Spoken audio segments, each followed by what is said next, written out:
सबसे पहले नागपुर में उन पत्थरों का वीडियो दिखाते हैं जिनके जरिए पत्थरबाजी करके तोड़फोड़ की गई और हिंसा भड़काई गई। ये पत्थर पुलिस ने इकट्ठा किए हैं जिन्हें कल रात नागपुर में पत्थरबाजों ने फेंका। ये वो पत्थर हैं जिनसे एक शांत शहर की शांति छीन ली गई। ये पत्थर लाने वाला कौन है? क्या सिर्फ एक अफवाह की वजह से ये पत्थर नागपुर में चलाए गए या फिर औरंगजेब पर होती दोनों तरफ से बयानबाजी का नतीजा रहा कि धीरे धीरे कुछ लोग उबलते रहे जिन्होंने फिर हिंसा फैलाने के लिए अपने हाथों में पत्थर उठा लिया। इसी हिंसा से जुड़ी बड़ी खबर से अब आपको खबरदार करते हैं। महाराष्ट्र विधानसभा में मुख्यमंत्री देवेंद्र फडणवीस ने बड़ी बात कही है।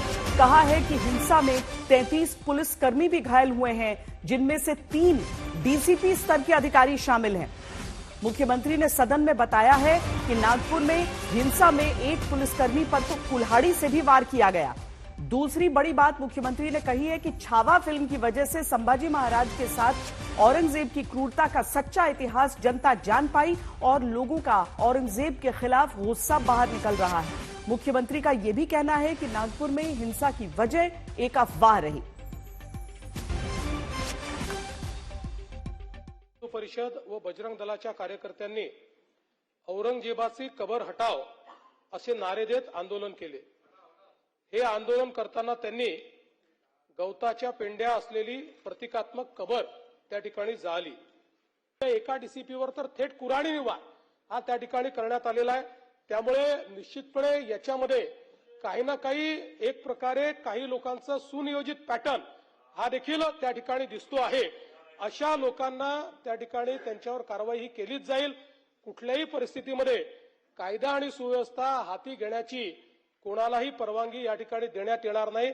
आणि मी एक गोष्ट स्पष्टपणे सांगतो, पोलिसांवर ज्यांनी हल्ला केला असेल त्यांना काय झालं तरी सोडलं जाणार नाही।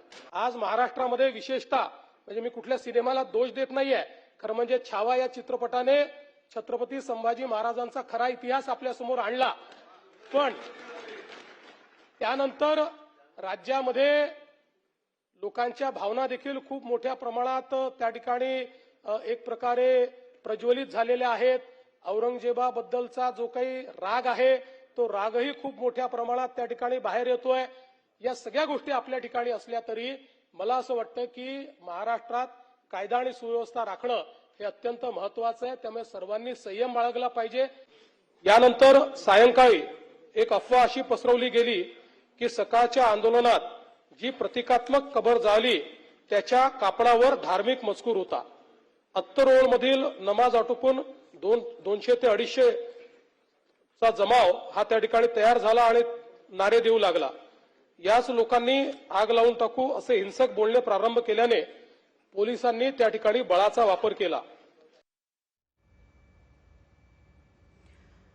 तो नागपुर में जिस तरीके से हिंसा फैली उसके बाद से तमाम सवाल इस समय भी सामने हैं। अब से कुछ देर पहले ही मुख्यमंत्री देवेंद्र फडणवीस ने उन जख्मी डीसीपी से वीडियो कॉल पर बात की जिन पर कल हिंसा के दौरान कुल्हाड़ी तक से वार किया गया।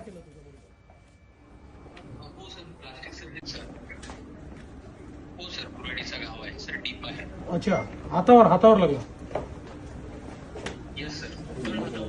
अच्छा, मग प्लास्टिक सर्जरी केली, काय केलं त्याच्यामध्ये?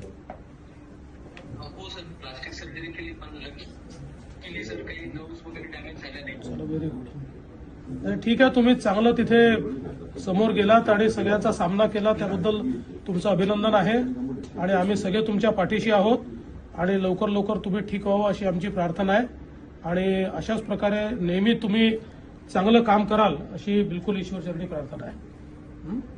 Thank you sir. Okay, all the best, all the best.